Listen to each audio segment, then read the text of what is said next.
Though having locks means you can do so much with your hair, having locks does not mean that you don't have to do anything to your hair. And I'm back with some of my tips and tricks for maintaining my locks. You can give these a try. See if it helps you achieve your lock goals. First thing, do not overdo it with the oils in your hair. I know I mentioned oil products in my last video, but don't overdo it. Locks are made to be matted and they're vulnerable to buildup if you go too hard on the products of any kind. So use less products than you think you need and avoid styling products that leave too much residue in your hair. Stick to lightweight products and oils and use them sparingly. Now I know my slick back girlies, I love a good slick back ponytail, but I can't do that style all the time because it leaves way too much buildup in my locks.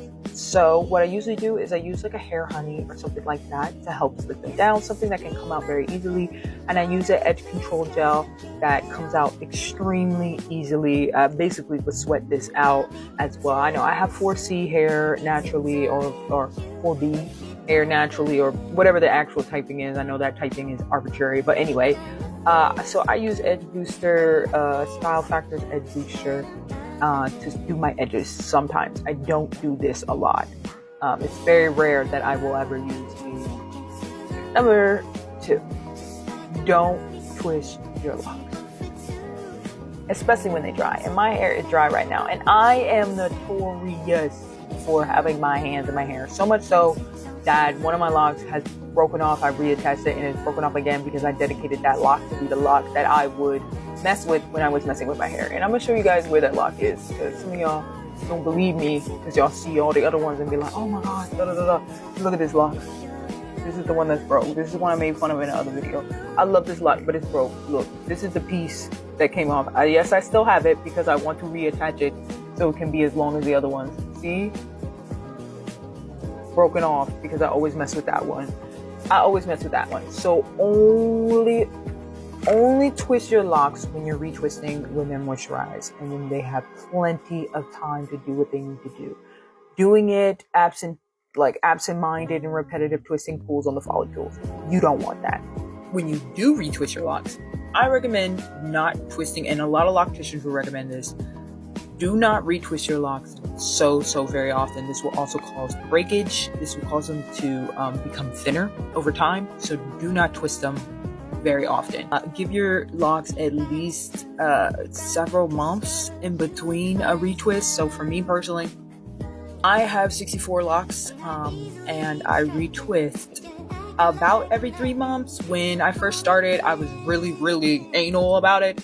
But now that, they're 3 years old, I just kind of retwist when I feel like it, which sometimes would be 3 months, sometimes 4, 5, 6. I've done 6 months before. It was I was pushing it, and it was hard, but I've done that. So yeah, I recommend a couple months in between retwisting or interlocking, and don't retwist or interlock too tight. It shouldn't hurt. I be seeing them lock videos where it's like you can see the scalp pulling. Like, you shouldn't be too tight. That's why I don't let nobody touch my head. But your loctician, if you're going to a loctician, should not be twisting it that tight where it hurt. It should not hurt. If it hurts you, it's too tight. It's too tight. Okay, it shouldn't hurt. That beauty is not pain in this case. No ma'am. No sir. And all right, number 3, and this is probably one of the most controversial ones in the lock community. Condition your locks. Yeah, I said it. Condition your locks. So the reason why there's controversy around this in the lock community apparently is it's about whether you should use a daily conditioner on your locks and if you shouldn't. So there is a risk to using a daily conditioner on your locks, especially if you have new locks, and the main risk is that it will unravel your locks and also potentially can damage your hair using too much conditioner. A conditioner is meant to loosen your hair, so it will loosen your locks, which if you're starting them out, that's not what you want. Again, this is why I say, like, your lock journey is your lock journey. It is no one else's, because some people are fully fine with going ahead with conditioner and using regular conditioner for their locks throughout their lock journey. I use apple cider vinegar as an alternative, and there's people who have locks that I know use apple cider vinegar as a conditioner or as a cleanser mainly. The apple cider vinegar that I use is actually the all natural apple cider vinegar finishing rinse with orange and ginger tea, and it's by Nature First. It comes in this little green bottle like this. I usually get it on Amazon. It's about $14.99. And it really gets all that shampoo out of your hair. Like, this is a great rinse. Doing a rinse will leave your locks nice and soft, conditioned, and will clear out pretty much any product, as well as get that scalp nice and clean, which is why I absolutely love using my rinse.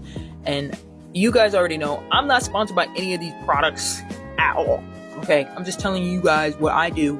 This is what works for me, and I'm just sharing your knowledge. That's all.